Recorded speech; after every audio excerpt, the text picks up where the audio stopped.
Кага просыпается в конюшне, от него, вероятно, воняет лошадьми, и он не может вспомнить, что произошло после игры в какую-то дурацкую онлайн-игру. Затем, откуда ни возьмись, он видит лошадь, и очевидно, этому гениальному мальчику нужен его навык идентификации, чтобы понять, что это лошадь. Правда? Даже малыш знает, как выглядит лошадь. Но и, по крайней мере, этот навык раскрывает его имя, уровень и пол. И вот еще что. Кага впечатлен тем, что игра идеально воссоздала его жалкое «я». Насколько это печально. Он все еще одет в тот же спортивный костюм, который, вероятно, носил несколько дней подряд, и в довершение всего он даже босиком. Но каким-то чудом он замечает какие-то сандалии в углу конюшни. И, конечно же, он снова использует свой драгоценный навык распознавания, чтобы понять, что это на самом деле сандалии. Но знаешь, что на самом деле скрежещет моими шестеренками? Этот Вайнер Кага жалуется на то, что замена снаряжения лучше работает в какой-то дурацкой игре, где можно просто нажать кнопку, а не в виртуальной реальности мир. Кага чувствует себя немного виноватым за кражу чужого снаряжения. Судя по всему, этот парень удачно запомнил, что выбирал какое-то дополнительное снаряжение, и благодаря своему драгоценному навыку идентификации он находит меч под названием Дюрандаль, спрятанный под стогом сена. Я думаю, мы должны быть поражены его удивительной удачей, Хаб. Так что этот меч из Дюрандаля, по-видимому, является первоклассным оружием с огромной атакующей мощью, как будто это может произвести на нас впечатление. У него даже есть способность поглощать HP и МП.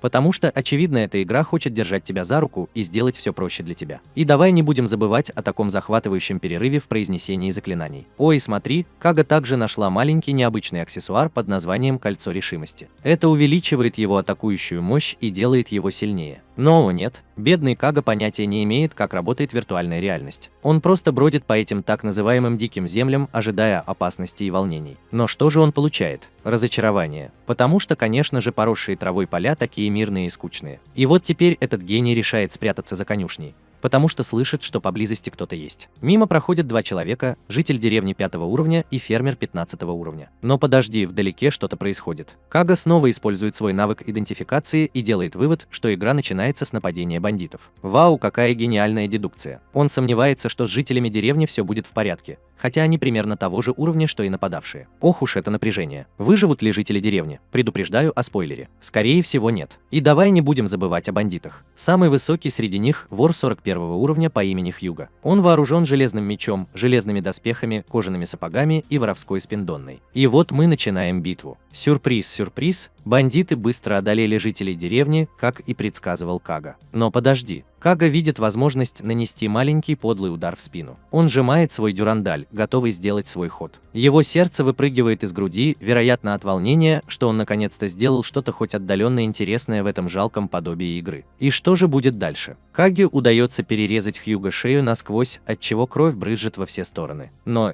Кага, судя по всему, мастер кёнда. Он безжалостно уничтожает бандитскую группировку, и даже их слабые попытки сбежать оказываются тщетными. Все они становятся просто очками опыта для этого мальчика. И что же он получает за свои усилия? Всего один паршивый уровень. О, как это разочаровывает. Но не бойся. Ребята, теперь он деревенский житель 2 уровня, вор и герой. Староста деревни по имени Самара очень благодарен Каге за то, что он спас их. Он даже приглашает Кагу к себе домой в любое время. Так что, естественно, этот мальчик решает помочь ему, и его отводят в сарай. А что Самара показывает Каге в этом сарае чудес? По-видимому, это трофеи, полученные в битве. Каге сказали, что все, что там находится, принадлежит ему, за исключением жалких пожитков двух бандитов, которых победили жители деревни. Кага заметил бандану и подумал, что это, возможно, та самая драгоценная бандана вора, которую носил Хьюго. Сюрприз, сюрприз, это всего лишь обычная бандана. Но не бойся, староста деревни заверил его, что он быстро разберется с этим. А пока Кага будет жить в приготовленной для него комнате. Уставший маленький мальчик решает, что пришло время выйти из игры. И что же происходит? Он пытается выполнить каждый вызов, который обычно завершает сеанс. Но угадай, что именно. Ничего не работает. Начинается паника, и Кога отчаянно пытается открыть любое возможное меню. Но нет, даже если он кричит, пусть это прекратится. Это ни черта не помогает. Реальность обрушивается на него, как тонна кирпичей. Он застрял в игре и не может вернуться в реальность. И пока он пытается смириться со своей новой реальностью, Самара любезно приносит ему горячую воду, чтобы вытереться. Староста деревни даже приносит новую одежду, потому что, очевидно, грязная одежда Каги просто невыносима для него. Но подожди, Кага, посмотри на свою руку. Она вся в крови бандитов, которых ты убил. Это такое очаровательное зрелище. И знаешь что? Эти бандиты были не просто игровыми персонажами, они были настоящими людьми. И вот Самара уходит, оставив Кагу застывшим на месте. Как драматично. Но не волнуйся, Кага, староста деревни любезно напоминает тебе сообщить ему, как только ты закончишь переодеваться. Потому что это определенно самый неотложный вопрос на данный момент. Кага рад, что ему удалось испытать радость убийства так рано. Он решает прожить свою жизнь в этом мире так, как если бы это была его истинная реальность. А потом проходит некоторое время, и Самара приводит жителя деревни, который поменял банданы местами. Как это волнующе. Он спрашивает Кагу, каким должно быть наказание для этого человека. Как будто у этого мальчика есть какое-то право решать. Держа в руках драгоценную бандану вора, Кага позволяет старости деревни следовать их обычаям. Но Самара кажется встревожен этим открытием. Оказывается, их традиция заключается в том, чтобы обращать воров в рабов и продавать их. Половина вырученных средств идет пострадавшему, а другая половина семье, потерявшей своего работника. Самара великодушно передает Каге разведывательные карты бандита. Судя по всему, все их награды, если таковые имеются, теперь принадлежат и ему. Но, конечно, чтобы забрать их, тебе нужно отправиться на ночную станцию в городе Вейл. На следующее утро Кага отправляется в путь в экипаже, щедро снабженном всем необходимым и даже больше. И довольно скоро в сопровождении Самары он прибывает в оживленный городок Вейл. Люди со всей округи собрались на этот базарный день, чтобы продать свои товары. Направляясь на ночную станцию, Кага встречает потрясающую красавицу. Она вручает ему награду за 2 бандитов, но для подтверждения оплаты требуется его интеллект-карта. Мальчик нерешительно протягивает руку, не уверенный в том, что произойдет. Но, к счастью, заклинание призыва старосты деревни в конечном итоге открывает интеллект-карту Каги. И что же происходит дальше? Леди Холодной Ночи бросает ему его награду и уходит обратно. Кага решает исследовать небезопасные районы города, потому что это всегда блестящая идея. И что же он там находит? Он заинтригован внезапной переменой атмосферы. Но, конечно же, Самара, староста деревни, советует ему держаться подальше от борделей в этих краях. Но слушает ли его Кага? Конечно же нет. Вместо этого он начинает воображать все то, чем он мог бы там заниматься. Но, увы, его маленькую фантазию прерывает никто иной, как Самара собственной персоной. Они прибыли в особняк работорговца. Внутри их встречает хозяин дома Алан. Алан извиняется за то, что немного опоздал, утверждая, что был занят из-за недавно появившегося лабиринта. Кага впечатлил Алана своей героической историей о том, как он в одиночку победил бандитов. В качестве награды он получает целых 30 нар за раба. Самара забирает долю деревни и прощается с мальчиком. И вот его спутник уходит, оставляя бедного Кагу ошеломленного неизвестностью. Но Алан приглашает Кагу вернуться для обсуждения. Кага соглашается, и его отводят в комнату, обставленную дорогими вещами. А что Алан обсуждает с нашим дорогим искателем приключений? Ну, он спрашивает, заинтересован ли Кага в покупке рабов. И не просто рабов, заметьте, а хороших рабов. О, какое искушение! Но не бойся. Кага берет себя в руки и понимает, что он должен сопротивляться таким побуждениям. Несмотря на то, что его соблазняет предложение купить рабыню, ему удается взять себя в руки и устоять перед искушением. Но что же мы здесь имеем? Как только он сопротивляется, ему подает чай сладострастный мужчина по имени Роксана, воин-зверь 6-го уровня не меньше. Кага не в силах сдержаться, очаровывается ее привлекательностью и великолепной фигурой. Это совершенно предсказуемо. Он даже заходит так далеко, что называет ее самой красивой женщиной в мире. Алан, хозяин дома, видит, что Кага увлечен Рокси и использует ситуацию в своих интересах. Он пытается продать камни Каге. Однако у Каги, как у вдумчивого человека, возникают вопросы по поводу отношений хозяина и рабыни. Он интересуется, предает ли когда-нибудь раб своего хозяина. В ответ предатель успокаивает его, говоря, что раб должен следовать за своим хозяином даже в могилу, поскольку вся его жизнь связана с ним. С другой стороны, если раб решает сбежать, он понижается до статуса бандита. Алан также рассказал, что Роксана – волчья шкура, а это значит, что она не может размножаться с человеком. Он даже заметил, что она была бы полезна в лабиринте, похвалив ее интеллект.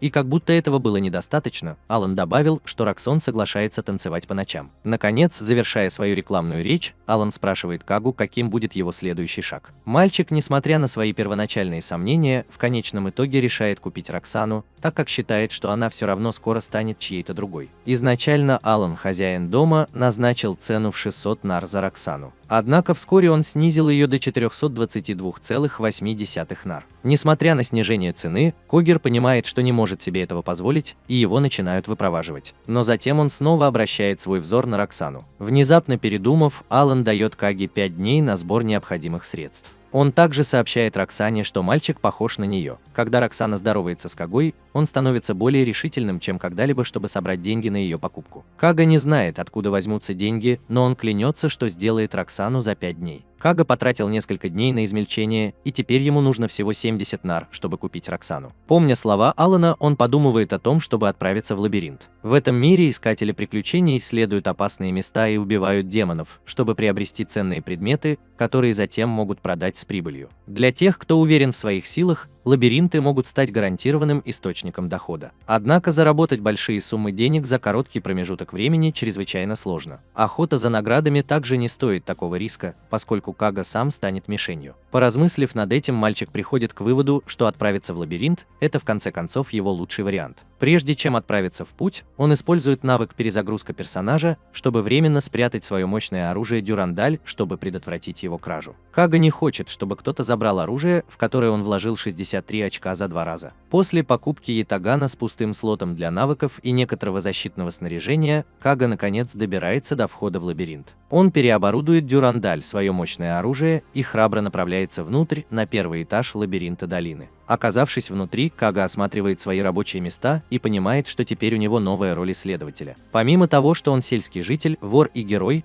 работа исследователя дает ему уникальные навыки и эффекты. Он пользуется ящиком с предметами, которые ему выдали как исследователю, и хранит в нем свой ятаган. Как исследователь, Кага также получает способность прогулка по подземелью, которая позволяет ему быстро перемещаться по ограниченному количеству мест в лабиринте. На мгновение почувствовав себя подавленным, Кага продолжает свое путешествие и сталкивается с нападающим на него монстром из игольчатого дерева 1-го уровня. Однако он легко расправляется с монстром без особых трудностей. Когда появляется второй монстр, Кага решает поэкспериментировать с мастерством героя. Он называет это ошеломляющим. Когда он использует это умение, либо монстр замедляется, либо сам Кага становится быстрее. В любом случае, Кага получает невероятное преимущество над своим противником. Когда Кага замахивается своим оружием, чтобы прикончить монстра, он внезапно теряет всякое желание что-либо делать. Однако спустя несколько мгновений он огрызается и разрубает древесину игл. Он понимает, что эти моменты депрессии являются результатом того, что его член парламента падает. К счастью, способность Дюрандля поглощать член парламента восстанавливает его член парламента до нормального уровня, приводя его в чувство. Осознав это, Кага решает не слишком полагаться на заклинания и готовится к битве с остальными обитателями игольчатого леса. После того, как за день он убил 21 зверя, Кага продает остатки монстров, но получает всего 273 нара. Даже при 30% увеличении продаж становится очевидным, что убийство монстров не является для Каги практичным способом заработать достаточно денег, чтобы купить Роксану. На следующий день Кага встает пораньше и использует бонусное заклинание телепортации, чтобы отправиться в лабиринт. Однако по мере того, как он продолжает уничтожать игольчатый лес, его здоровье начинает снижаться. Постепенно уставая, Кага смиряется с тем фактом, что купить Роксану будет невозможно, если он будет продолжать в том же духе. Единственным положительным результатом является то, что ему удалось повысить свой уровень. Привалившись к стене, чтобы отдохнуть, Кага размышляет о том, чтобы спуститься на более глубокий уровень подземелья. Один из кирпичей отодвигается и открывает потайную комнату. Он видит вдалеке искорку и задается вопросом, не наткнулся ли он на тайную сокровищницу. Однако вместо сокровищ он находит сломанный меч. Когда он приближается к нему, дверь за ним закрывается, запирая его внутри. К его ужасу появляется орда игольчатых деревьев, окружающая Кагу. Он понимает, что наткнулся на логово монстра. Сражаясь с огромным количеством чудовищ, Кага начинает беспокоиться, что может погибнуть. В отчаянной попытке спастись он пытается использовать прогулку по подземелью, но это не срабатывает. Воодушевленный убеждением, что его поражение в этой реальности будет означать его смерть,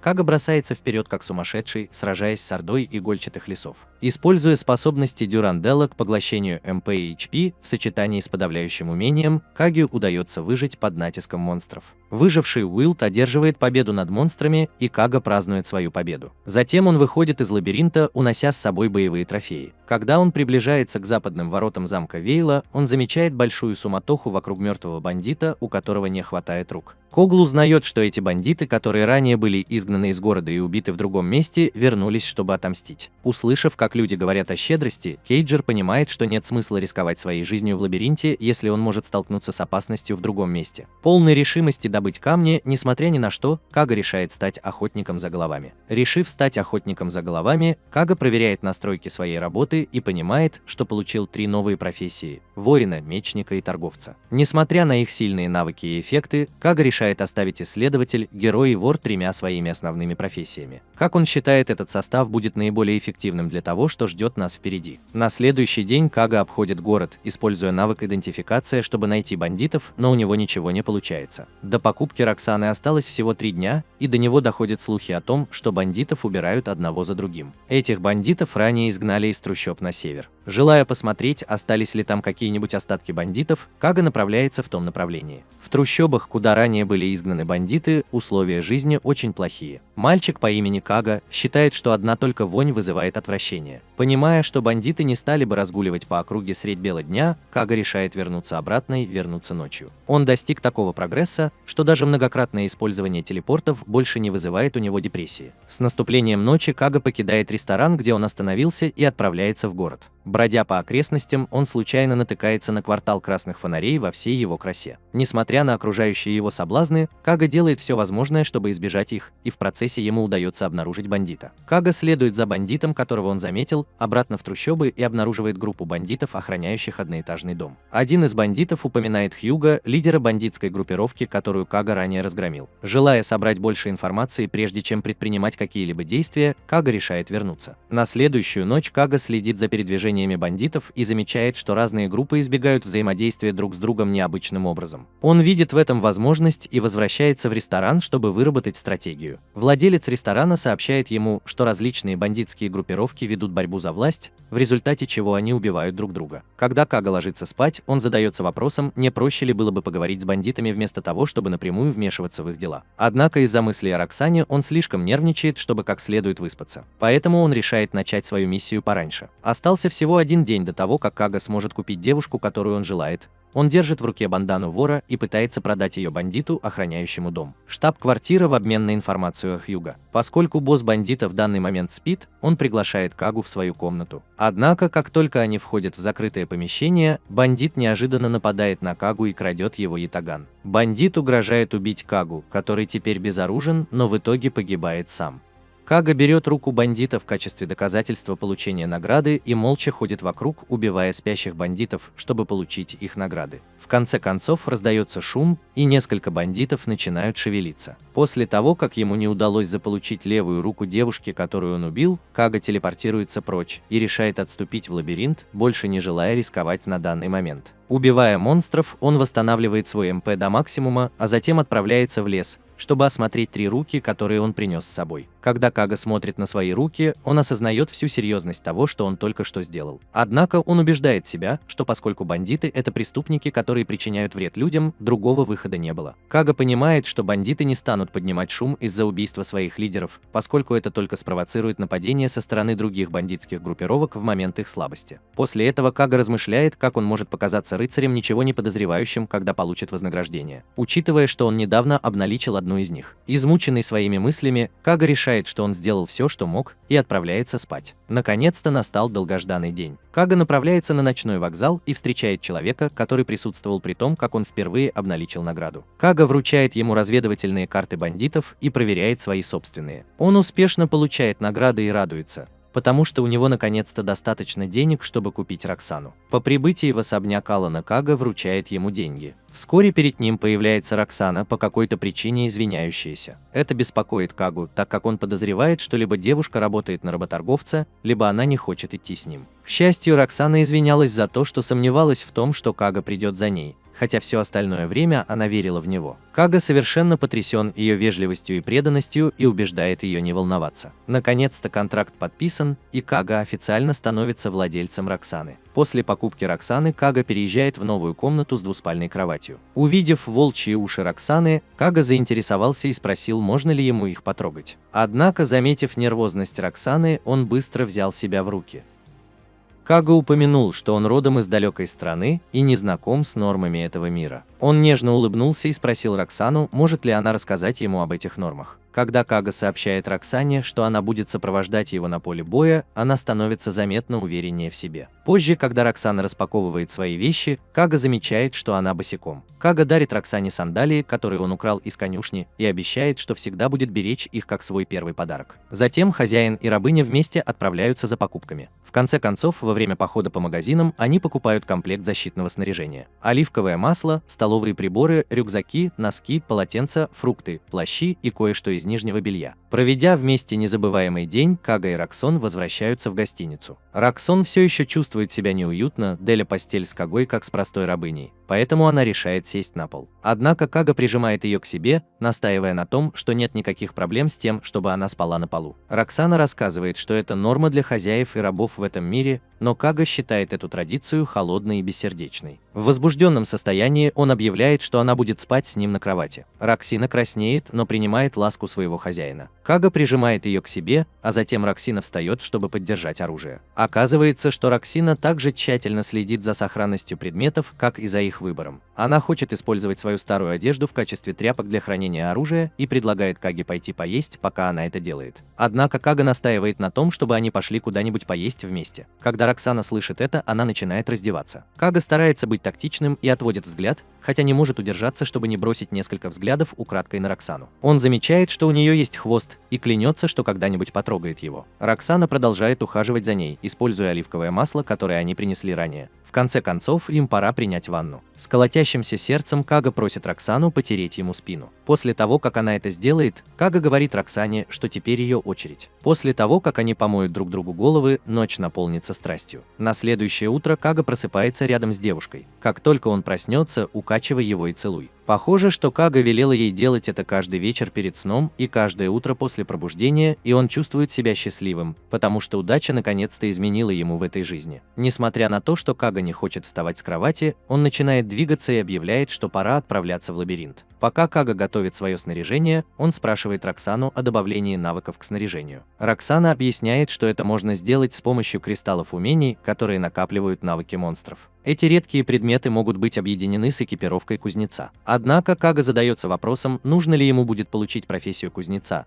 но Роксана сообщает ему, что эта работа исключительно для гномов. Она также не рекомендует этого делать, потому что есть вероятность, что процесс слияния завершится неудачей, а гномы, как правило, не любят прямых сделок. Даже если найти гнома, готового взяться за эту работу, это не гарантирует их надежности. Некоторым гномам удалось сколотить состояние, притворяясь, что процесс слияния потерпел неудачу. Позже они продают оборудование, наделенное навыками, по более высокой цене. Роксон упоминает, что все было бы по-другому, если бы кузнец был в дружеских отношениях с Кагой, подразумевая, что в этом могли бы быть преимущества. Услышав это, Кага предлагает добавить кузнеца в свою группу, что заставляет Роксану вздрогнуть. Кага замечает ее реакцию и быстро меняет тему разговора, даря ей в подарок кожаные доспехи. Поскольку доспехи слишком сильно подчеркивают ее фигуру, Роксана решает надеть куртку, которая больше подходит женщинам. После того, как они соберутся, дуэт отправляется в путь. Используя телепортацию, Кага доставляет Роксану прямо в лабиринт, избавляя их от необходимости преодолевать большое расстояние. Роксана впечатлена мастерством своего хозяина и начинает использовать свое острое обоняние, чтобы выслеживать добычу. У нее, как у волчицы, обоняние еще острее, чем обычно. Роксана предлагает отвести Кагу прямо к монстрам. Когда Кага соглашается, Роксана спрашивает, не может ли он одолжить ей волшебный кристалл. Монстры состоят из магической силы, и когда они побеждены, их магическая сила постепенно накапливается и образует магический кристалл. Храмы гильдии используют эти магические кристаллы в качестве источников энергии. Сбитый с толку, Кага спрашивает, зачем Роксане нужен магический кристалл. Она объясняет, что без магического кристалла вся магическая сила побежденных монстров пропадет впустую. Кроме того, магические кристаллы – это самые ценные предметы, которые можно приобрести в лабиринтах. Когер понимает, что все это время совершал ошибки, и девочка утешает его. Как трогательно. Решив купить что-нибудь позже, он уверенно направляется к монстру, которого Роксана учуяла раньше, и побеждает его одним ударом. Впечатляет. Они продолжают исследовать лабиринт, и Кага замечает, что волчий хвост начинает добровольно вилять. Он рад, что она наслаждается их совместным приключением. Через некоторое время парочка возвращается в гостиницу после удачного дня. Они набрали множество мешков с остатками еды из игольчатого леса. Сила Каги в сочетании со способностью Роксаны распознавать монстров – безупречное сочетание. Когда мальчик выражает свою благодарность девочке за ее услуги, она становится эмоциональной. Как это трогательно. С Роксаной, бедной маленькой новенькой,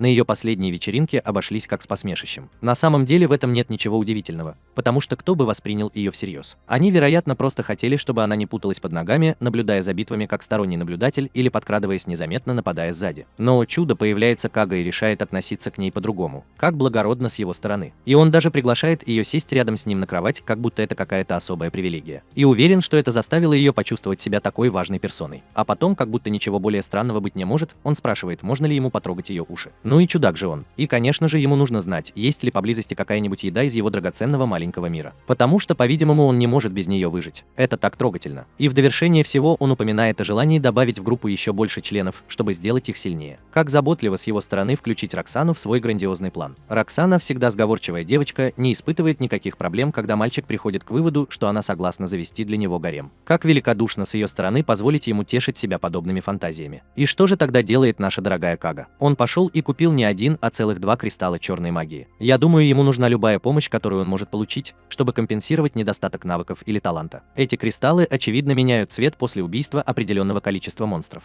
Они становятся красными после 10, фиолетовыми после 100. Для него это как маленькая игра, не так ли? Как интересно. Но подожди, это еще не все. Он задается вопросом, есть ли предел цветам кристаллов, и ему говорят, что они становятся белыми после 1 миллиона убийств. 1 миллион. Ты можешь себе представить? Я думаю, некоторые люди соглашаются на жалкие 10 зеленых или 100 синих. Я полагаю, Кага воображает себя настоящим отличником. Так что они возвращаются в лабиринт, и, к своему удивлению, Кага с легкостью уничтожает всех врагов. Как впечатляюще. А что же делает Рокс Энд? Она предлагает подняться на следующий этаж. Конечно же, ей нужно сбить с толку бедного мальчика, который думал, что они спустятся вниз. Глупая Кага, она всегда все делает неправильно. А потом она сообщает, что лабиринты – это, по-видимому, живые существа, которые заманивают людей внутрь и поедают их тела. Кага, обладающий блестящим умом, интересуется, как можно уничтожить лабиринт. Я имею в виду, кто бы не хотел узнать, как уничтожить то, что предположительно является живым и поедает людей, верно? По словам Роксин, единственный способ добиться этого – победить босса на каждом уровне и достичь самого высокого уровня. Это достаточно просто, не так ли? Но нет, Кага хочет сделать еще один шаг вперед. Он хочет научиться побеждать сразу нескольких врагов, потому что победить их одного за другим – это слишком большая работа для него. Поэтому он решает попробовать использовать заклинания, чтобы получить работу мага. Какая гениальная идея! Но бедный Кага, он не может использовать заклинания, потому что у него недостаточно маны. Как жаль. Но не бойся, потому что во время этой неудачи он замечает дополнительный навык, называемый улучшением кристаллизации. Как интригующе. Он задается вопросом, не связано ли это как-то с его драгоценными магическими кристаллами. О чудо! Победа над жалкими 30 монстрами вместо сотни на самом деле заставляет его магический кристалл становиться фиолетовым. Вау, какое достижение! А потом, в довершение всего, у Каги хватает наглости спросить Роксану, может ли она использовать какое-либо исцеление. Я думаю, он слишком слаб и некомпетентен, чтобы позаботиться о себе. Роксана, как знающая женщина, говорит Каге, что только монахи и священники могут использовать исцеляющие заклинания. Как удобно. Но чтобы получить эту работу, нужно победить монстров голыми руками. Ты можешь в это поверить? Так что, конечно же, Кага, всегда послушная девочка, говорит Роксане, чтобы она отныне сражалась голыми руками. Как это восхитительно. Но, сюрприз, вскоре он понимает, что такой борьбы недостаточно. Поэтому он неохотно убирает свой драгоценный дюрандаль, оружие, которое может убить врага одним выстрелом. Вместо этого он достает меч Фраграч, потому что, по-видимому, сейчас он хочет только нанести урон врагам. Как это тактично с его стороны. И к его большому изумлению, Роксин оказывается на удивление искусен в рукопашном бою. В то же время, разве она не является просто воплощением мастерства? Она даже наносит завершающий удар монстру и получает должность монаха. Браво! Но давайте не будем забывать о Каге, который случайно убивает несколько монстров своим мечом. В конце концов, ему удается успешно манипулировать своими очками, и он тоже становится монахом. Какой чудесный момент! И, конечно же, после тяжелого рабочего дня они возвращаются в гостиницу, где хозяин и раб хвалят друг друга за хорошо выполненную работу. Как это мило! И как раз в тот момент, когда ты думал, что ночь не может стать более захватывающей, они снова вступают в страстную близость. О, как это романтично! И на следующий день они наконец оказываются перед комнатой босса на первом этаже лабиринта. Кага и Роксана оказываются в комнате ожидания босса только для того, чтобы Роксана сообщила им, что только одна группа может одновременно войти в комнату босса. Разве это не фантастика? Если 2 компании попытаются войти вместе, босс просто не появится, а дверь на следующий этаж не откроется. Так что в таком случае одна из сторон должна отступить. Как это волнующе! И, конечно же, врывается Роксана со своим вечно возбужденным блеском в глазах и спрашивает, не пора ли ему ходить. О, какое радостное событие! Она даже упоминает, что иногда там остается оборудование, если предыдущая вечеринка закончилась. Как же им должно быть повезло, что у них в руках оказались какие-то остатки. Это действительно впечатляет, насколько беспечно она ко всему этому относится. Итак, они углубляются в комнату босса, где натыкаются на гигантского деревянного монстра под названием Дерево Ут. Роксана и Кага атакуют его, но, похоже, их усилия не оказывают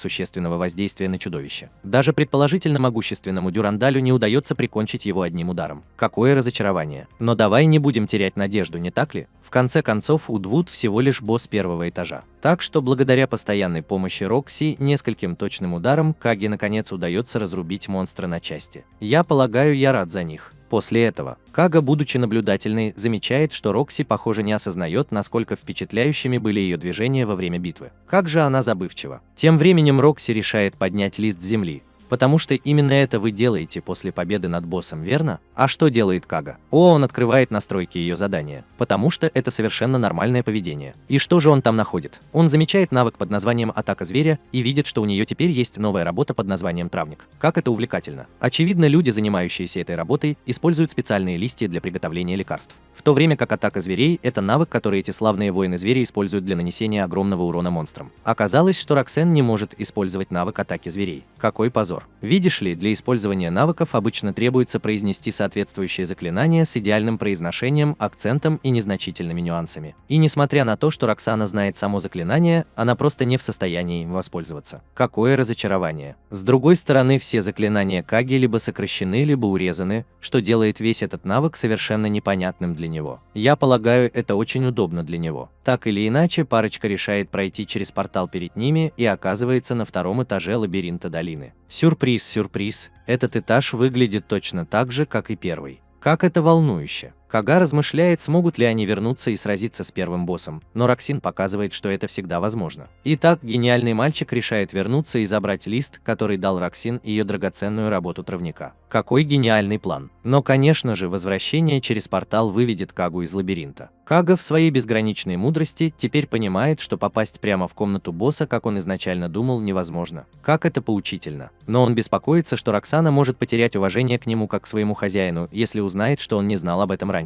Как это ценно. Итак, что же делает наш умный главный герой? Он притворяется, что все это было большим экспериментом, который дал интригующие результаты. Это просто гениально. Разве ты не знаешь об этом? Роксана купилась на его маленькую шараду. Какая же она доверчивая. После успешного выполнения своего блефа, Кага возвращается в комнату ожидания босса на первом этаже. И, о чудо, он побеждает босса, поднимает лист и становится травником. Браво, Кага. Теперь он может создавать лекарственные таблетки противоядия. Как это полезно. И когда он спрашивает об их назначении, Роксана сообщает ему, что в мире довольно много ядовитых монстров. Кага не может поверить, что никто раньше не удосужился рассказать ему о существовании этих лекарственных противоядий. Это просто шокирует. Так что, будучи осторожным человеком, он решает купить еще несколько таблеток на всякий случай. Но к его разочарованию, владелец магазина так и не предоставил ему 30% скидку, которую якобы дает его бонусный навык. Как это несправедливо. Похоже, что Кага вскоре осознает, что навыки, связанные с торгом, на самом деле зависят от умения вычислять, которое относится к классу торговцев. Как это поучительно. В любом случае, пока еще достаточно светло, Кага возвращается на второй этаж лабиринта. О, как это увлекательно. И с чем же он там сталкивается? С двумя монстрами одновременно. Как интересно. Один из них игольчатое дерево второго уровня, а другой зеленая гусеница второго уровня. Но не бойся, потому что наш храбрый герой легко побеждает этих ничтожных существ. Ух ты, какой подвиг. И в своей безграничной мудрости Кага решает спросить Роксану, будет ли количество монстров совпадать с номером этажа. Потому что, сам понимаешь, он вряд ли сможет разобраться в этом самостоятельно. Роксана поясняет, что количество монстров не увеличивается линейно с увеличением номера этажа. Напротив, оно увеличивается с каждым двукратным увеличением количества этажей. И так получается так. Один монстр на первом этаже, 2 монстра на втором этаже, 3 монстра на четвертом этаже, 4 монстра на восьмом этаже и так далее. Как это очаровательно. А разве ты не знал об этом? Следующий рой, с которым они сталкиваются, состоит из 2 зеленых гусениц. О, какие неприятности они причиняют бедному Каге, опутывая его своими волшебными нитями. Как это восхитительно. Но не бойся, потому что с помощью Роксаны ему в конце концов удастся преодолеть это препятствие. Какой триумф. Позже, когда Кага и Роксин прогуливаются по Вейл Плаза, Кага размышляет о приобретении многоцелевых заклинаний. Как это амбициозно с его стороны. И разве ты не знал об этом? Прямо в этот момент они натыкаются на бандита 3-го уровня, который грабит дом работорговцев, откуда родом Роксана. Кага решает назначить встречу с Аланом, чтобы обсудить сложившуюся ситуацию. И, к его большому удивлению, работорговец говорит, что это может быть как-то связано с человеком, которого Кага привез из деревни. Как это таинственно. Очевидно, за день до этого этот человек был продан группе из 3 человек. Они даже попросили немного времени на подготовку и объявили, что вернутся на следующий день. Но вот что интересно. Один из мужчин подозрительно разговаривал с рабом о бендане вора. Как странно. По-видимому, эта бендана не представляет интереса для обычных людей. Как это увлекательно. Так что, естественно, Кага начинает думать, что у деревенского жителя были какие-то связи с бандитами. И чем же он занимается? Он спрашивает о местонахождении этого деревенского жителя, и ему говорят, что он находится в незапертой комнате по просьбе покупателя. О, какая неизвестность. Но несмотря Несмотря на риск тотального нападения бандитов, Алан остается невозмутимым. Алан, отважный работорговец, заявляет, что не намерен проигрывать простым бандитам. «Какой ты смелый!» Он убеждает Кагу не волноваться, так как у него тоже есть боевые рабы. Как это обнадеживает. Услышав это, Кага встает и шепчет Роксане, что им пора уходить. По его мнению, их задачей было предупредить Алена, и теперь ситуация с бандитами его проблема. Как удобно. Однако похоже, что Роксана обеспокоена. Несмотря на то, что она была рабыней, торговый дом хорошо о ней заботился. Особенно в одной доброй пожилой женщине, которая была особенно мила с ней на протяжении всего ее пребывания здесь. Как трогательно. Видя беспокойство Роксона, Кага быстро садится обратно и спрашивает Алана, не хотел бы он нанять его. Как это тактично с его стороны. Мальчик притворяется, что ему плохо из-за того, что раб, которого он привел, создает проблемы, хотя на самом деле он просто хочет что-то проверить. Роксен ценит щедрый жест Каги, и похоже, Алан все-таки решает нанять его. Как это восхитительно. Когда они вдвоем отправляются на смотровую площадку, Роксен начинает чувствовать себя неловко из-за того, что вел себя там эгоистично. Но Когер заверяет ее, что это не проблема. «Ты такой понимающий». Он замечает, что ей просто следует быть осторожной в будущем, и говорит, что ее опасения – это и его проблемы тоже. Как это мило. А потом ночью Кага просыпается и удивляется, что Рокс целует его. Как неожиданно. Затем дуэт встречается с Аланом и его боевыми рабами, и группа ожидает следующего шага бандита. Алан собирает всех некомбатантов на втором этаже и просит Кагу присмотреть за ними. Он замечает, что не может подвергать своих драгоценных клиентов слишком большой опасности. «Как ты заботлив». Отважный работорговец берет своих боевых рабов, чтобы отразить нападение бандитов, в то время как Кага и Роксин остаются позади его охраны. Как благородно. И не успевают они опомниться, как начинается битва. Когда Кага стоит на стреме, он замечает бандита третьего уровня, который, как они видели ранее, пялился на торговый дом и бежал к одной из комнат. Как интересно. И что же делает наш храбрый главный герой? Он понимает, что это его прекрасная возможность получить профессию мага. Как же он амбициозен. Так вот, он говорит Роксане, чтобы она оставалась здесь, и уходит. Какая смелость. До этого он пытался использовать свои бонусные навыки, чтобы вызвать падение метеорита, всплеск гамма-излучения и экстремальное падение замертво. Похоже, что ни одно из предыдущих заклинаний, которые Кага пытался применить, не сработало, потому что у него не было достаточного количества МП. Как жаль. Но не бойся, потому что есть два заклинания, которые он до сих пор не опробовал. Самоуничтожение и эквивалентный обмен. Однако у него не было возможности применить первое, так что пришло время попробовать второе. Этот навык потребляет как МП, так и HP, чтобы погасить HP противника. Как интригующе. Как только Кага произносит заклинание, раздается серия громких ударов, и он падает на землю. Как драматично. Его охватывает чувство подавленности, что указывает на то, что заклинание прошло успешно, но стоило ему значительного количества МП. Как дорого это обошлось. Как раз в этот момент появляется Роксин, а за ним Алан. Работорговец сообщает, что бандит сбежал в этом направлении. Он оглядывается по сторонам и замечает лужу крови с кусочками плоти. Как это ужасно. Однако Алан списывает это на то, что у бандита был шар самоуничтожения, а не на то, что он подозревал Кагу. Увидев лужу крови, Кага насторожился, осознав, что это мог быть он,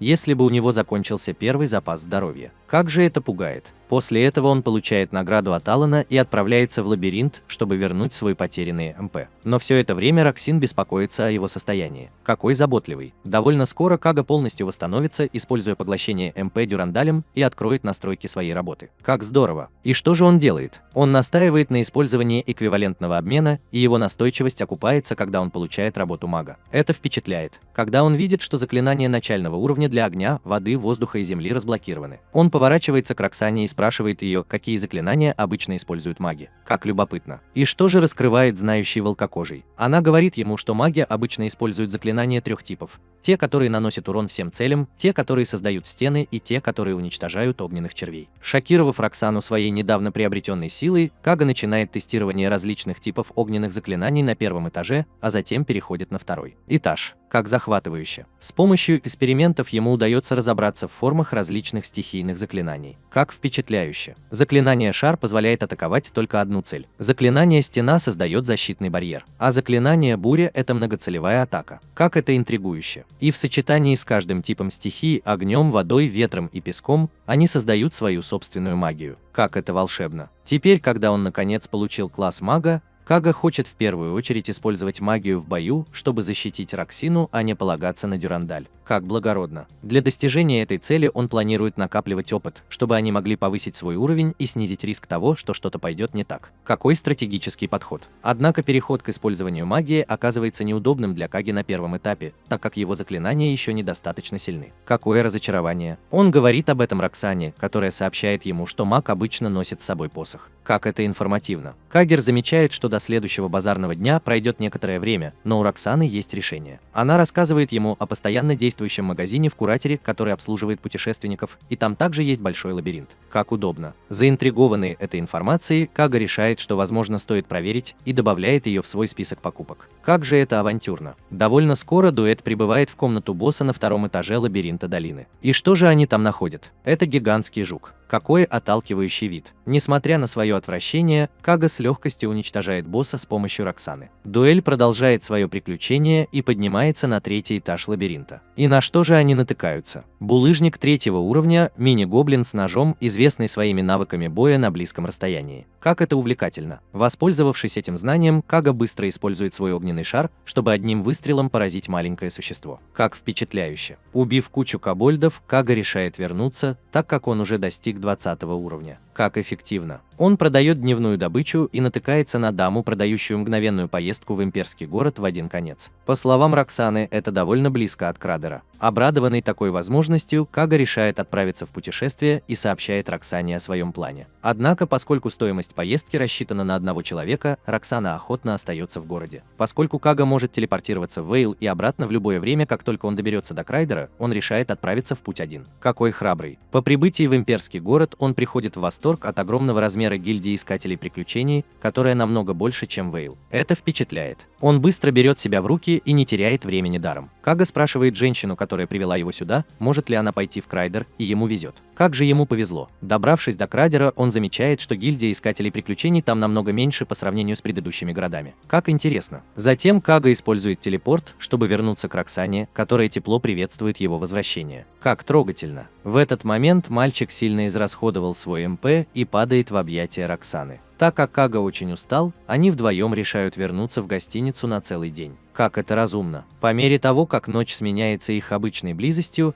Кага решает купить дом, больше не желая, чтобы Роксане приходилось мириться с жизнью в тавернах. Как ты заботлив. На следующий день Кага и Роксана прогуливаются по улицам Катара. Когда они приближаются к лабиринту, Кага замечает, что искатели приключений направляются внутрь и что-то делают перед входом. Заинтригованный спрашивает Роксану, что они делают. Роксана рассказывает, что люди, желающие попасть в лабиринт, должны заплатить вступительный взнос первого числа. Раздраженный этим, Кага не может поверить, что ему придется платить каждый раз, когда он захочет войти. Внезапно раскачивается, притягивает его ближе и что-то шепчет ему на ухо. Она задается вопросом, могут ли они войти в лабиринт без необходимости платить, используя магию телепортации Каги. Какая же она умная. Кага хвалит ее за то, что она умная девочка. Прежде чем войти в лабиринт Куратер, Кага наконец-то приобретает деревянный посох, о котором давно мечтал. Как интересно. После этого он и Рокс отправляются на окраину города в поисках подходящего жилья. Как ты заботлив. Городок не слишком большой, но симпатичный и необычный, с приличным торговым районом. После тщательного обдумывания Кага решает поселиться на окраине Катара. Как это практично. Возвращаясь к лавочнику, который указал ему дорогу к оружейному магазину, Кага спрашивает, может ли кто-нибудь жить в этом городе, и что говорит леди. Она подтверждает, что там может жить любой желающий, если его интеллект карты проверены. Других ограничений нет.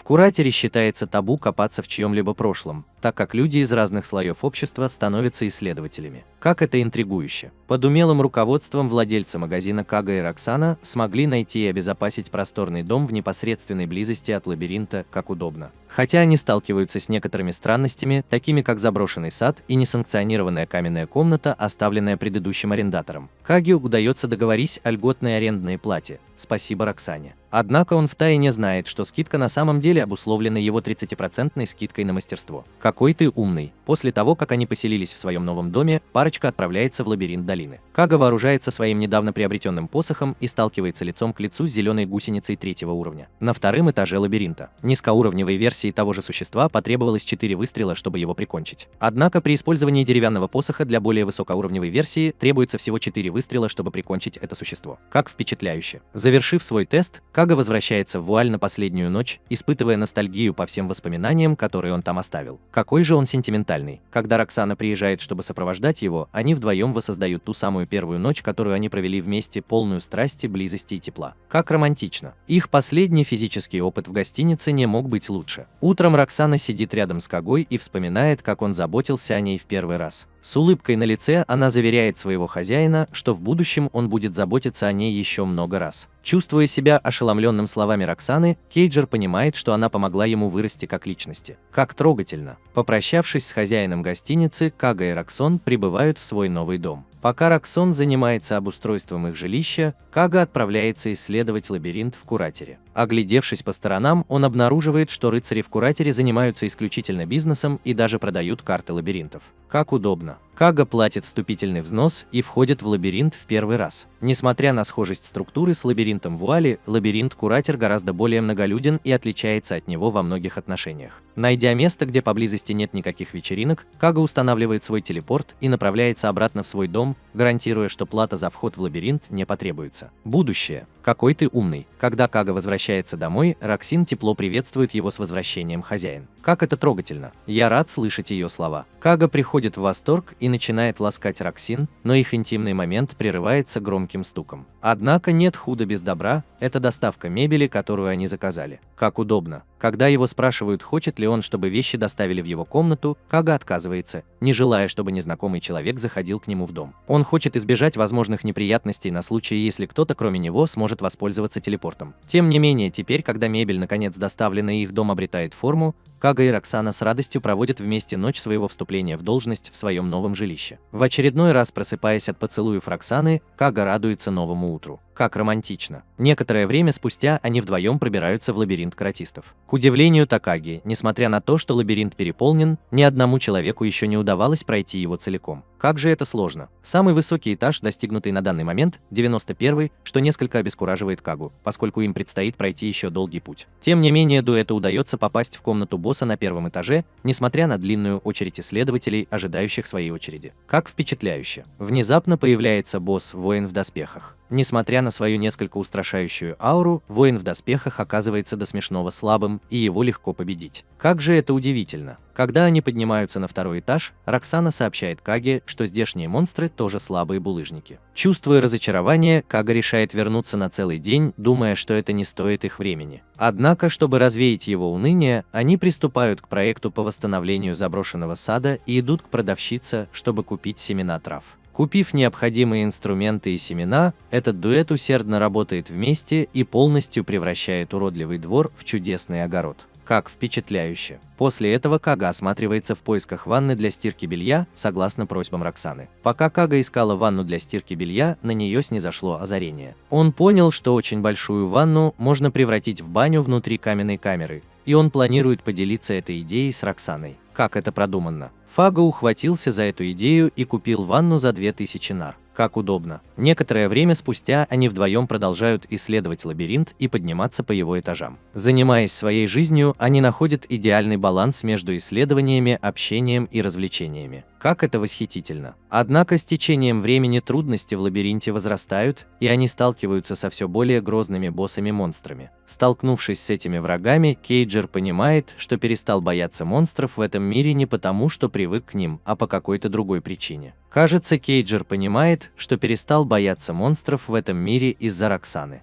Она не только сражается без страха, но и находит в этом счастье. Однако осознание этого приводит к появлению противника по имени Бип-овца, обладающего уникальной магической способностью, которая усыпляет людей. К сожалению, Кага становится жертвой заклинания, а Роксинг получает травму от серии ударов. Это приводит Кагу в бешенство, и он выкладывается по полной в своей атаке. С невероятной скоростью он использует дюрандаль, чтобы сеять хаос, переключаясь между фехтованием и наложением исцеляющих заклинаний, чтобы омолодить Роксану и уничтожить Бип-овцу, полностью восстановив ее здоровье. Несмотря на то, что Каге удалось преодолеть препятствие, эта встреча заставляет его осознать свою непреднамеренную самоуспокоенность, которая поставила под угрозу и его самого, и Роксану. Как это тревожно. Решив, что для одного дня они изучили достаточно, пара возвращается домой. После этого наконец-то прибывает большая ванна, которую заказал Кага. Как удобно. Воспользовавшись моментом, Кага не упускает возможности познакомить Роксану с концепцией купания, что приводит к очень интимному моменту между ними. Как романтично. Благодаря инновационному мылу, созданному Кагой, их близость приобретает волнующее измерение. Пока Роксана погружается в сон, Кага борется с чувством вины, вызванным травмой Роксаны, нанесенной последним боссом-монстром. Он решает, что включение еще одного воина в их отряд необходимо для укрепления их обороны. Без промедления Кага решает побродить по какому-то дурацкому лабиринту, заполненному монстрами-кроликами. Ты можешь в это поверить? Это монстры-кролики. Так или иначе, он убивает этих жалких созданий и забирает их шкурки, потому что, очевидно, какие-то идиотские магазины одежды готовы заплатить за них приличную сумму. Я имею в виду, кому вообще захочется носить кроличьи шкурки. Это так низко и нелепо. Но подожди, это становится еще более захватывающим. Бродя по окрестностям, Кага и его спутник случайно натыкаются на сундук с сокровищами. Вау, это было совершенно неожиданно. Я сижу на краешке стула. А потом, после всех этих ошеломляющих исследований, они наконец добираются до комнаты босса на 7-м этаже. И угадай что? Им доставляет удовольствие сразиться лицом к лицу с быстрым кроликом. Какое оригинальное название, тебе не кажется? Ну что же, у этого так называемого босса нет ни единого шанса против Каги и его мощного подавляющего приема. Какой сюрприз, не так ли? И знаешь что? После победы над этим не вызывающим восторга боссом, они обнаруживают, что в качестве добычи им достается высококачественное мясо. Роксана, великий кулинарный гений, творит свое волшебство и превращает это жалкое мясо в то, что они называют жаркое по схеме. Так вот, насладившись этим якобы изумительным вкусом, Кага в своей безграничной мудрости решает, что это блестящая идея еще раз бросить вызов быстрому кролику. Но держись за свое место, потому что сейчас произойдет неожиданный поворот, которого ты так долго ждал. Пробираясь по лабиринту, они натыкаются на еще одно жалкое подобие искателя приключений. Этот парень несколько лет тщательно готовился к встрече с быстрым кроликом. И вот еще что. Этот одинокий искатель приключений на самом деле верит, что победа над быстрым кроликом каким-то образом сделает его членом партии. Поговорим о мании величия. Я серьезно, неужели он так отчаянно нуждается в общении? Итак, наконец-то настал момент, когда этот невежественный авантюрист должен сделать свой ход. Он входит в комнату босса, глупо полагая, что удача наконец-то повернулась к нему лицом. О, как сладок вкус наивности. И, конечно же, поскольку Кага такой святой, он видит это жалкое подобие одинокого искателя приключений и решает посочувствовать ему. Кага, зацикленный на себе дурак, видит себя в ветеране лабиринта, потому что, по-видимому, им обоим нравится погрязать в собственной жалости к себе. Это большой сюрприз. Двигаемся дальше. Кага и Роксана входят в комнату босса, как будто они думают, что они очень важны. И что же они там находят? О, как таинственно, быстрый кролик уже ждет их. Пока что это нечто новаторское. Кага в своей безграничной мудрости решает использовать свой драгоценный подавляющий прием, чтобы прикончить босса, как будто он какой-то герой. Но знаешь что? Босс падает без каких-либо проблем. Точно так же, как и любой другой босс, с которым они сталкивались. Я знаю, это шокирует. И вот теперь гениальный винтик остается только чесать в затылке, гадая, что же сделало эту встречу такой особенной. Может быть, ему стоит вложить немного мозговых клеток и разобраться в этом самому. Кага, великий наблюдатель, замечает вдалеке какое-то оборудование, оставленное предыдущей группой. Как неосторожно с их стороны. А затем, словно удар молнии, оно поражает Кагу. Это снаряжение на самом деле принадлежит бедолаге-одиночке-искателю приключений, который отправился туда раньше них. Какая трагедия. Похоже, что могучий быстрый кролик оказался не по зубам этому опытному искателю приключений, что привело к его неизбежной гибели. И, конечно же, то, что он стал свидетелем этого события, оказало глубокое влияние на нашего дорогого Кагу. Ему пришлось столкнуться с тревожной истиной о том, что искатели приключений часто встречают свой безвременный конец в коварных пределах этого лабиринта. Я думаю, Кага думал, что он непобедим или что-то в этом роде. Но подожди, это становится еще более драматичным. До него доходит, что он и Роксана не застрахованы от подобной участи. У него перехватывает дыхание. Ты можешь в это поверить? Они действительно могут столкнуться с опасностью и потенциально погибнуть. Это просто шокирует. Я уверен, что эта мысль не дает Каге спать по ночам, размышляя о собственной смертности. И в своем подавленном состоянии Кага ищет утешение в утешительном присутствии Роксаны. Кага, вечный мыслитель, похоже, не может передохнуть, даже когда девушка, с которой он находится, крепко спит. Он бодрствует, размышляя над глубинным смыслом всего этого. Стоит ли вообще переходить по этим шатким мостам, которые могут предложить лабиринты? Переживая экзистенциальный кризис, мальчик задается вопросом, зачем он вообще пускается в это сомнительное путешествие. Я думаю, он наконец-то осознал абсурдность всего этого. Но подожди, как раз в тот момент, когда Кага погружается в пучину отчаяния, Роксана просыпается. О, как это удобно! Беспокоясь за своего так называемого хозяина, она снова утешает его, прижимая к своей теплой груди. Потому что, по-видимому, это все, что нужно, чтобы разрешить экзистенциальный кризис потерянного мальчика. На следующее утро Кага просыпается рядом с Роксаной, преисполненной решимости преодолеть свое затянувшееся чувство отчаяния. Наш храбрый Кага, столкнувшись лицом к лицу с монстрами лабиринта, решает преодолеть свои эмоциональные барьеры.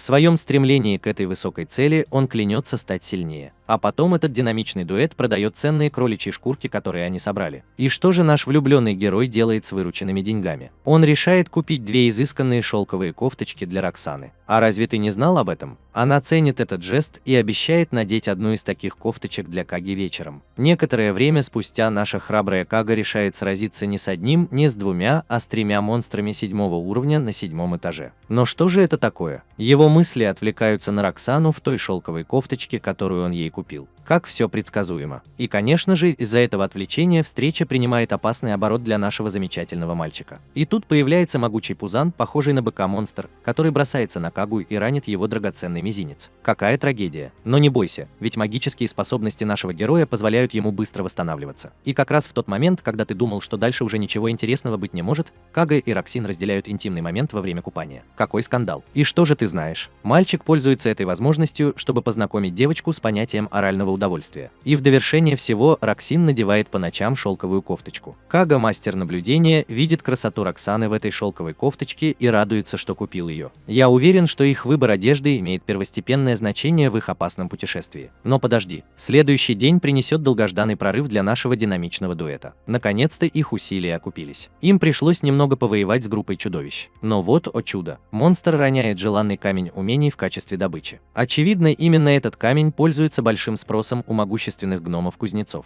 Он позволяет им наделять снаряжение магическими способностями. Но, конечно, даже при таком значительном прогрессе Кага не может не волноваться. О, как это удивительно! Так как они скоро прибудут на 8-й этаж, где количество монстров снова увеличится, наш дорогой мальчик чувствует необходимость серьезно расширить свой отряд. С камнем мастерства в руках Кага размышляет о местонахождении кузнеца. Вместе с Роксаной он готовит восхитительный ужин. Потому что, знаешь, ничто так не говорит о романтике, как обсуждение твоей неминуемой кончины за вкусным ужином. А потом Кага сбрасывает бомбу на бедную девочку. В свете своих недавних встреч и переживаний, Кага принял очень мудрое решение составить свое последнее завещание. Я уверен, что это именно та беседа за ужином, о которой все мечтают. Но подожди, это еще не все. Он оговаривает, что после его кончины Роксане должна быть предоставлена свобода. Как это великодушно. Я думаю, он наконец-то понял, что она заслуживает лучшего, чем он. Но что же это такое? Роксана отказывается от этого столь щедрого предложения. Это так бескорыстно. Она рассматривает смерть Каги как личную неудачу и выражает желание разделить с ней ту же участь, если такое случится. Услышав эти слова, наш дорогой Кага наконец признает чувства Роксаны и заявляет, что пришло время расширить свою партию. И вот он отправляется на поиски нового члена, нанося визит никому иному, как Алану. Какова его цель? Приобрести раба-гнома, который разбирается в кузнечном деле. Но, увы, у бедного Алана есть только один раб-гном по имени Черри. Возможно, ей столько же лет, сколько Роксане, но ей не хватает навыков кузнечного дела и ведения боя, которые требуются Кейджеру. Но не волнуйся, потому что Шерри описана как невысокая, стройная и симпатичная девушка. И не только это, она кажется еще и довольно зрелой. И чтобы добавить драматизма, девочка показывает, что обладает 10-м уровнем исследователя, который обычно является необходимым условием для получения навыка кузнеца. Однако похоже, что этот навык у нее так и не проявился. Он задается вопросом, какие абстрактные и сложные условия необходимы для того, чтобы работа кузнеца проявилась у гнома. Он понимает, что было бы пустой тратой времени отказывать Шерри только потому, что она не кузнец. Несмотря на свои недостатки, Шерри искренне просит Кагу купить ее. Я уверен, что она видит потенциал в том, чтобы присоединиться к их партии, даже не будучи кузнецом. И когда Алан и Шерри на мгновение выходят из комнаты, Роксана проницательно замечает одну физическую черту Шерри – ее маленькие ушки. Обычно у гномов такие маленькие ушки указывают на преклонный возраст. Но не бойся, Алан поясняет, что на самом деле это врожденное заболевание и подтверждает, что истинный возраст Шерри такой же, как и у Роксаны. В свои 16 лет работорговец настаивает на Шерри, используя те же характеристики в качестве темы для разговора, точно так же, как он поступил с волчьей шкурой. Но не бойся, потому что наш умный Кага в итоге снизил цену с 300 нар до 177,8 нар. Я уверен, что он очень гордится своими навыками ведения переговоров.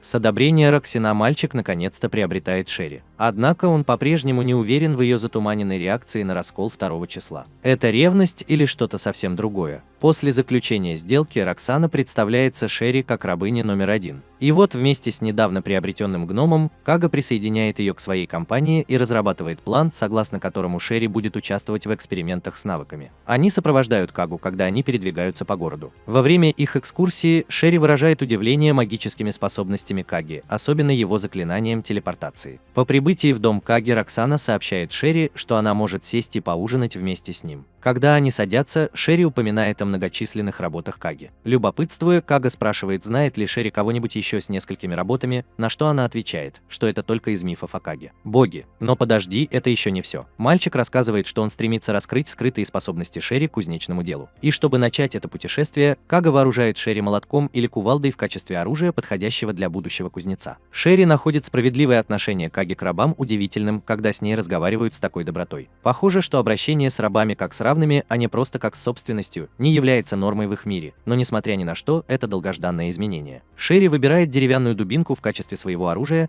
и Кага не может не заметить ее огромную силу, когда она размахивает тяжелым оружием. Без особых усилий. Заботливым жестом Кага дарит Шерри камни и новые кожаные туфли, а также передает свои украденные сандалии. И в дополнение к обмену модными вещами, карлик также получает кожаную куртку, которую Роксана не могла надеть из-за своей роскошной фигуры. Позже, во время разговора с Шерри, Кага обнаруживает интересный факт. Кристаллы умений можно комбинировать с экипировкой только в том случае, если их ячейки для умений пусты. Но вот в чем загвоздка. До сих пор никому не удавалось увидеть эти ячейки для умений. За исключением Каги, конечно. И вот после этих взаимодействий группа отправляется исследовать лабиринт. Готовый продемонстрировать свои удивительные навыки владения мечом, Кага хвастливо убивает монстров. Но, похоже, на гномиху Шерри больше всего произвели впечатление великолепные уклонения Роксаны от атак. Когда они возвращаются домой, Шерри обнаруживает, что Кага может использовать заклинания без заклинаний и в настоящее время находится на 33 уровня. Как удивительно. Роксана тоже удивлена этим достижением, учитывая, что не так давно Кага была только на 20 уровня. Но этому есть объяснение. Кага набирает очки опыта на 100 очков быстрее, чем другие. Позже они втроем собираются вместе, чтобы поужинать. Но даже в этот момент Шерри все еще не может поверить, что она может получить такое простое удовольствие, учитывая, что она всего лишь рабыня. Роксана приглашает Шерри сесть рядом с ней, а Кага берет на себя роль прислужницы. Однако он едва не подает Шерри первый, за что получает неодобрительный взгляд от Роксаны. Как же он напряжен. Но холодок по спине заставляет Кагу поспешно подать Роксане первую порцию. Это действительно мудрое решение. Во время обсуждения за ужином Кага делает удивительное открытие. Он узнает, что есть работа, предназначенная исключительно для людей. Как это интригующе. В отличие от специфической профессии гнома-кузнеца, единственным титулом, присущим только их виду, является маньяк. Это возмутительно. И в ответ Кага кричит, что не так с людьми. Как это забавно. Вместо того, чтобы прятаться от своей человеческой стороны, Кага полностью принимает ее и приглашает девочек принять ванну. Какая смелость. Позже, во время купания, Роксана обучает Шерри уникальной технике очищения тела Каги. Как это необычно. Когда обе девочки сидят по обе стороны от него, Кага чувствует себя счастливым. Как же ему повезло. С наступлением ночи Кага снова совершает грубую ошибку, случайно целуя Шерри на глазах у Роксаны. Как неловко. Встретив леденящий взгляд Роксаны, он быстро оправдывает заказ, придумывая лучшую причину для последнего, которую Роксана принимает. Как умно. Учитывая полученные уроки, Кага начинает интимную встречу с Роксаной. Как же это интимно. Кага также следит за тем, чтобы Шерри чувствовала себя комфортно и помогает этому карлику пережить этот момент. Но подожди, дальше будет еще лучше. Роксана решает включиться в действие, и внезапно все это превращается в грандиозный опыт. И как раз в тот момент, когда ты думал, что большего абсурда быть не может. С наступлением рассвета Кага просыпается с удивительным осознанием того, что ему дали очень престижную должность хлопающий маньяк. Это классно, я знаю. Но и мальчик на самом деле наслаждается результатами этой нелепой работы. Предполагается, что это повышает его выносливость, интеллект и магические способности. И вот еще что, к этому даже прилагается специальный навык, называемый атака воздержания. Так вот, Кага со всей своей мудростью решает принять этот новый аспект себя. Он собирает свой маленький отряд рабов и смело заявляет о своем намерении создать гарем. А разве ты не знал об этом? Кага умудряется обзавестись не одной и не двумя, а 3 компаньонками, чтобы пополнить свою маленькую коллекцию. У нас есть кошка Мария, драконокожая Веста и эльфийка Рутина. Итак, перенесемся на 10 лет вперед с того момента, когда Кага первый украсил этот мир своим присутствием. Кага возвращается к исходной точке, окруженной 5 прекрасными дамами разных рас. И на что же у них хватает наглости? У них хватает наглости спросить его, какого черта они все делают в какой-то скучной заурядной фермерской деревушке. Он говорит им, что это место он посетил давным-давно, еще до того, как встретил Роксану. Кага ведет свою свиту в конюшню, где он впервые проснулся. Он даже гладит там лошадь, размышляя, та ли это лошадь, с которой он столкнулся много лет назад, или это какая-то случайная замена. Когда они выходят в поле, Кага замечает маленького мальчика по имени Мио, у которого, к счастью, точно такие же волосы, как у него. Ну что же, какое совпадение. И поскольку имя ребенка немного напоминает его собственное Митио, Кага с абсолютной уверенностью заявляет, что этот этот мальчик и есть тот самый мальчик. Подходящий возраст. Так вот, Кага вспоминает ночь, которую он провел с этой загадочной красавицей. Вдохновленный своими воспоминаниями, решает немного поболтать с мальчиком и спрашивает о его родителях. Мальчик говорит, что его дорогой старый папа ушел из жизни еще до того, как удостоился чести украсить этот мир своим присутствием. Но не бойся, потому что Кага сверкает нежной улыбкой и вручает малышу меч под названием Ятаган Ярости, чтобы он отдал его матери. Прежде чем их пути разойдутся, Кага решает поделиться с ребенком своей мудростью. По сути, он говорит ему, что только то, что он владеет мечом, не делает его сильным. Затем он извиняется перед Роксаной за то, что отдал меч, который изначально подарил ей. Но, конечно, Роксана, будучи лучшей девочкой, похоже, не возражает. Вместо этого она просто спрашивает, кем был этот ребенок. Так вот, Кага просвещает ее, говоря, что на самом деле никогда раньше не встречал этого ребенка.